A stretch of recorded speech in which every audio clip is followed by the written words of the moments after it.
Hi there guys, and welcome to an episode.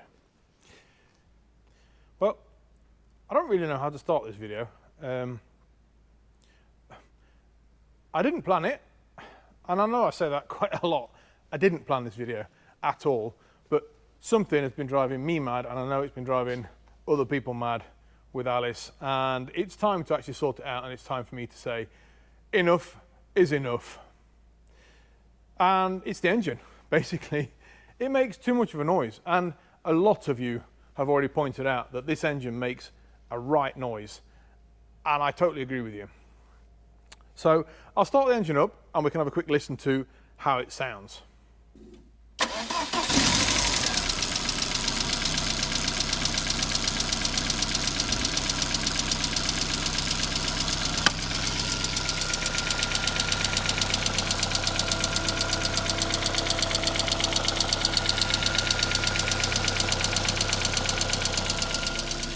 So it's been making that horrible, horrible ticking noise ever since I really bought it.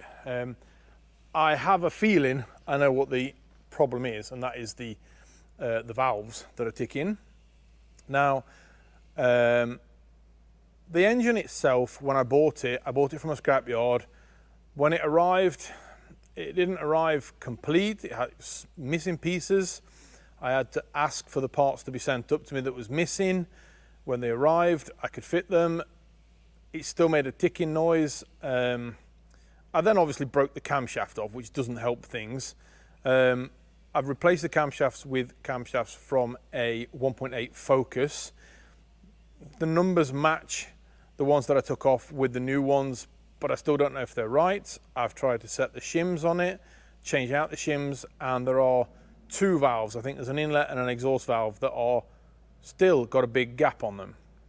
Now the big gap normally wouldn't be a problem. So normally they're around about 2.1 to 2.3, 2.4 millimeters. The ones that I need for Alice need to be 3.1 millimeters, which in shims terms is massive. So I can order them and get them from England. They do make shims over there, and I can get them, and I can get them sent here. But I'm looking at the date today, and I've got about 6 weeks or so before we actually make the journey to England. So we're starting the journey slightly early. We're leaving on the 29th of July. So there's not a huge amount of time. So I could spend a bit of time now trying to get hold of some shims, getting the right shims, put them in. Hopefully that's all right. We don't know. And I just don't know. The engine to me feels like it's a bit of a, my colleague said the other day, it's a Frankenstein engine, which, yeah, I kind of agree with him that it's lots of bits that have been put together to make an engine, and I'm not all that happy with them, to be honest. So I've decided that with 6-7 weeks before I leave to England, I'm going to change the engine. So I've started looking around on the internet, trying to find a replacement engine. Now, the engine I want is a blacktop from a Mark II Mondeo. I've tried looking around in Sweden. I can possibly find a couple. The main problem I've got, that when you put it in when I look in the databases for the scrapyards and things, is that they put all zetec engines up to 2001 as an NGA engine, which is the silver top engine, even though they are blacktop engines. So that doesn't help. It means that I have to have a picture of the engine before I commit to buying it, and that's not really easy to get hold of, to be honest, because they don't always take pictures of them, and they're not always that helpful to actually get me the engine that I need. So I was a bit desperate. I don't know really what to do about that. And then I got in touch with the man, Shane Baker, and he told me that the engine from a 2-litre Focus is the same engine. So I started looking around for 2-litre Focus engines, and lo and behold, that is a blacktop 2-litre Focus engine. Now, like I said, when I got the original engine, I wasn't sure about the condition of it. And there's a couple of things looking at this new engine that make me more suspicious of the original engine and the way it was sent to me. I'll show you. So when the original engine arrived, it was similar to this, apart from it didn't have any exhaust manifold on it, it didn't have any inlet manifold on it, it didn't have the cover, it didn't have this bracket here, it was missing pulleys, I think it was missing this pulley and that pulley on it, it didn't have a water pump, I don't think the rocker cover came with it either. So there were several bits that weren't here.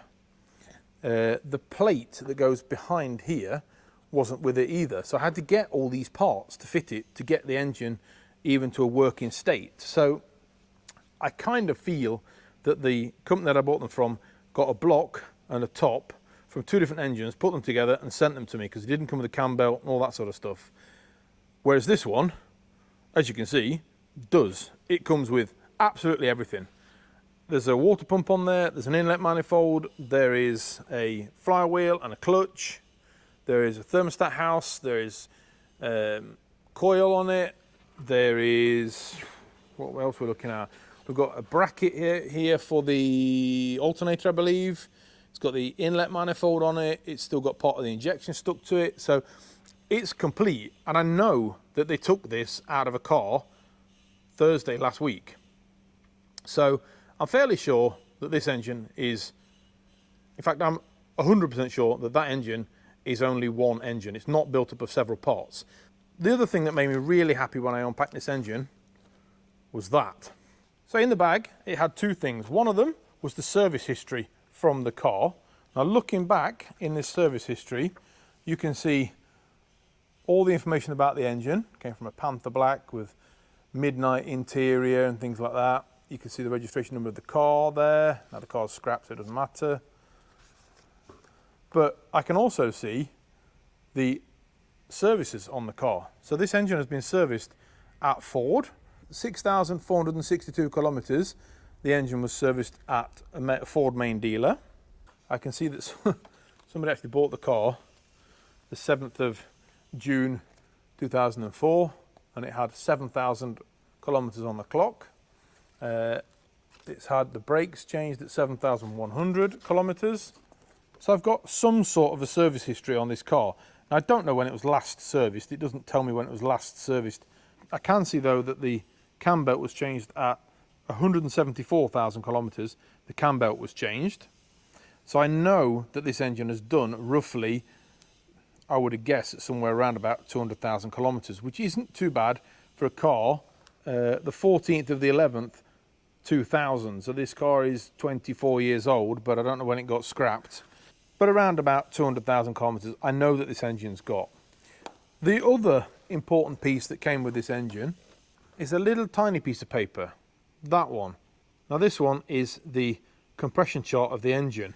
So you can see you've got the 4 cylinders on here up to 11 bar of pressure on there, and each cylinder, 1 and 2 are slightly under 11 bar and 3 and 4 are slightly over. So we're averaging around about 11 bar of pressure, which is absolutely fine for this engine. So it's been tested, been tried before they took the engine out of the car, and I'm quite happy that this engine is a good engine. So I've got a bit of work to do now. I need to strip this engine completely of all the parts that I don't need, and some parts obviously need to go in the powder coating oven, because that, I can't leave that on there, can I? So I need to now start to strip this engine of anything that it doesn't need. It's got the original sump on there. I don't need the flywheel or all the bits need to come off of there. So I'm going to put you on a time lapse now, and I'm going to start pulling this engine apart.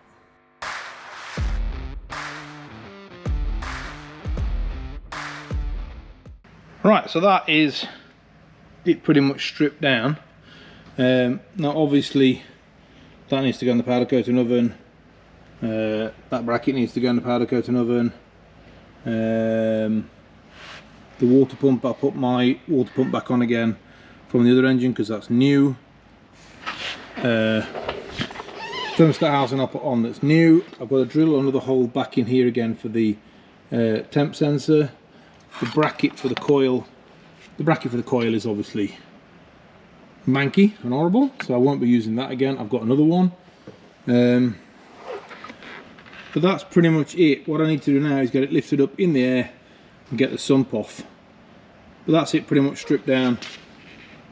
And they're all the bits that I don't need anymore. Right, sump off. Engine pretty much where I want it to be now. I do like the fact that this engine does actually come with an engine heater, so you can plug it in here in winter and it'll heat the oil up in the engine and keep the engine warm. probably never use that, but I can't get rid of it because it's a frost plug there. But that's a nice little feature that it's still there. Other than that, that's done. And that's the pile of parts left over. So I'm going to get rid of a load of parts now. I'm going to start getting some parts powder coated, ready to go back in, and tomorrow I'll be able to start pulling the old engine out of the Fiesta.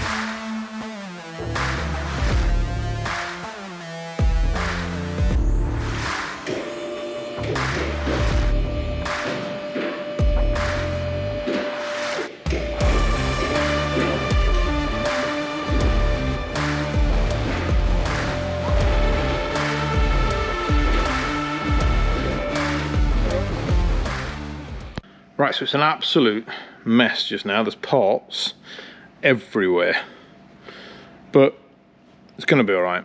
So this is the old engine hanging in the crane still. I've took off most of the big parts that I need off of it. I've still got things like the alternator bracket and the water pump and things like that, but not too much. The sump's still attached. One of the most important jobs I've got to do is still drill a hole and thread for the temperature sensor. But basically I'm pretty much where I want to be with this engine at the moment, so that what I can do is put it down on a pallet like that and probably tip it on its side so I can get the sump off, which has now been emptied of oil. We get the sump off, change the gasket, get the windage tray off, and then I should be able to lift up the new engine, which is hiding back there in the crane, and I'll be able to bolt the windage tray on, and I'll be able to bolt the sump back on again, and then I can basically start building that engine up from the parts off of this engine, and this one can be put on a pallet and I can get rid of it. But as I've only got one crane, I've got to have one hanging in the air and one somewhere. So I want to be able to get this one down on a pallet so that I can lift that one up. Progress. We've got the oil pickup, the windage tray and the oil sump all in place now, which means that the dirty-ish bits are pretty finished on there. So I can basically now start bolting parts back onto this engine. And looking at it, I think I'm going to start with the cam belt side and work across that way.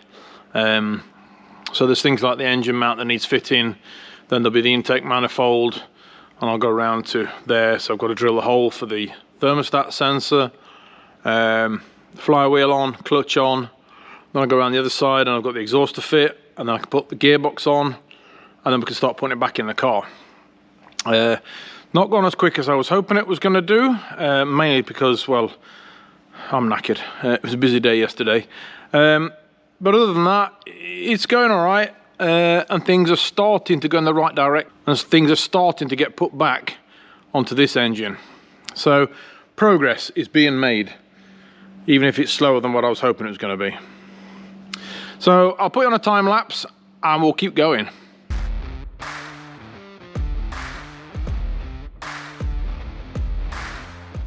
Quick update then, gearbox on, cam belt all done, inlet manifold on, engine mount fitted.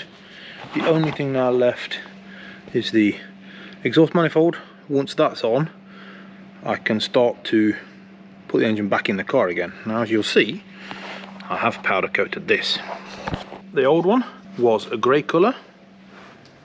That one, didn't like it. So I powder coated that one black. I've also had this cover, came with this engine. It didn't come with that engine, so I was able to fit this aluminium cover. Obviously that needed to be powder coated as well. So now I've got cover all over the cam belt. So pulley's got to go back on in a few minutes, and the exhaust manifold, and then engine back in.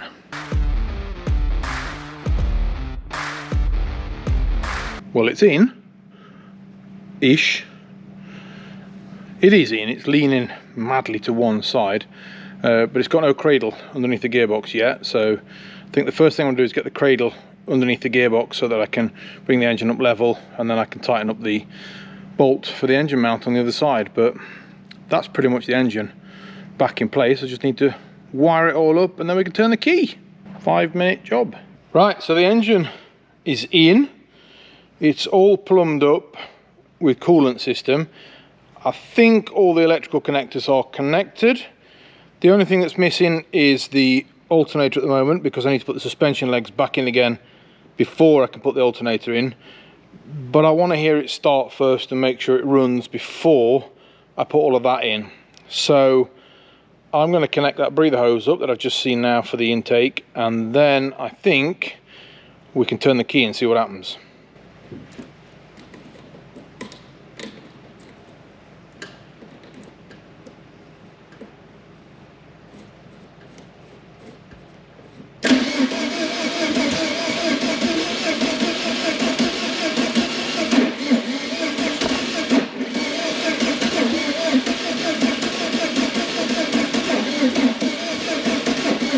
Right, so that didn't work very well, and what I think is I got the wires on the wrong way around on the coil. So I'll swap them over.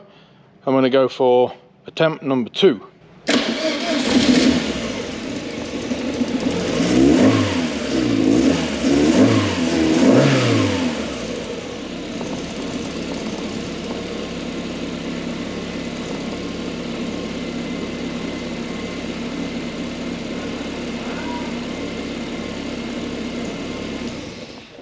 That ran beautifully.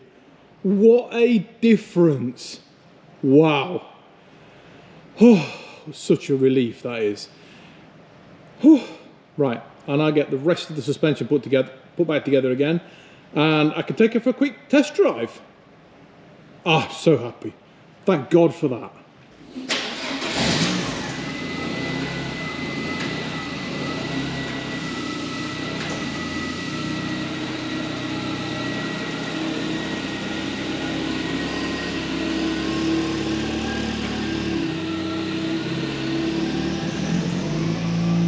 So if you remember how it sounded before, so this is how she sounded before.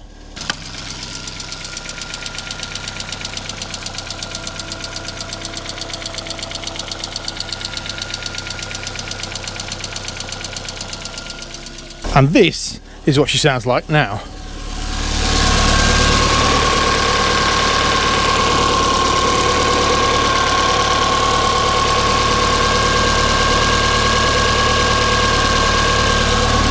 Amazing. So this is going to be the first drive of the Fiesta with the new engine in it.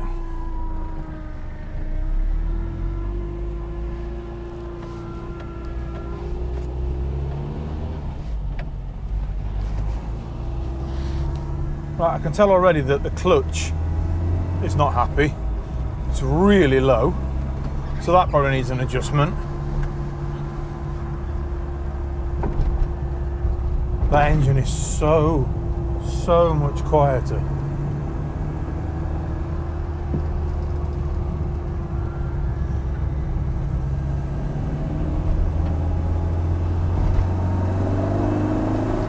Oh yes. I think I have to adjust the clutch, definitely. So we're not going to go far, we're just going to go for a quick drive up the road. This is, like I said, the first time this engine has been driven. So I'm listening for knocks and noises and kind of anything that's not really attached to the car. So far, so good.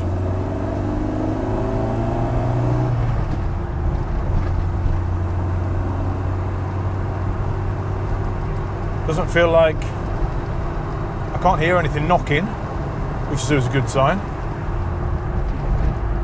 Oh, fifth gear is still really tough to get hold of. But what a difference that engine makes. So quiet.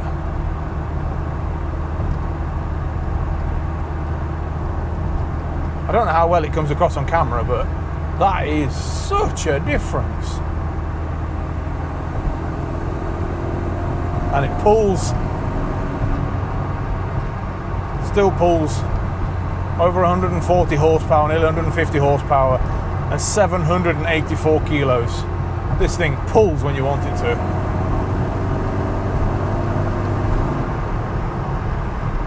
Yeah! Oh, just fell out of gear by the side of it. There we go. Yep.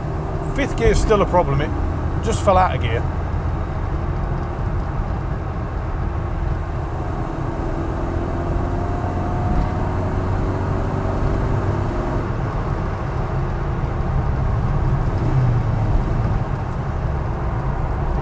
Something happens when you put your foot on the accelerator and put your foot flat to the floor, it knocks it out of gear, or at least knocks it out of fifth gear at least. So I think I need to adjust the gear stick slightly. So I've got a gear stick to adjust then, because it keeps knocking out of gear. Other than that, what a difference. Wow, that is pretty amazing.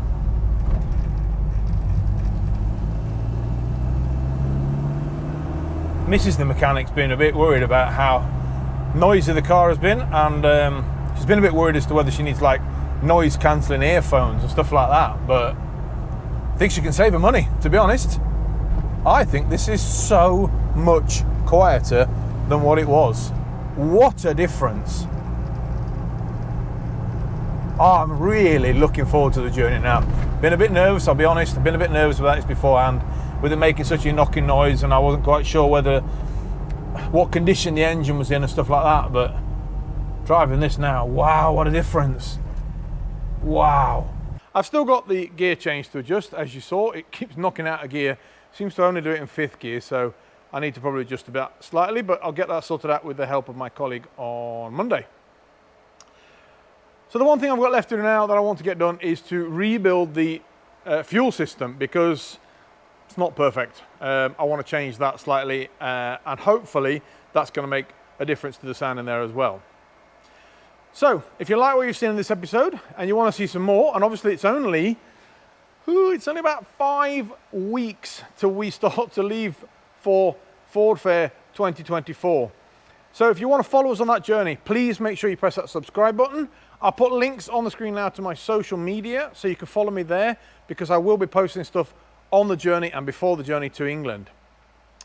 So thanks a lot. Don't forget to press that subscribe button. I'll see you in the next video, and bye-bye.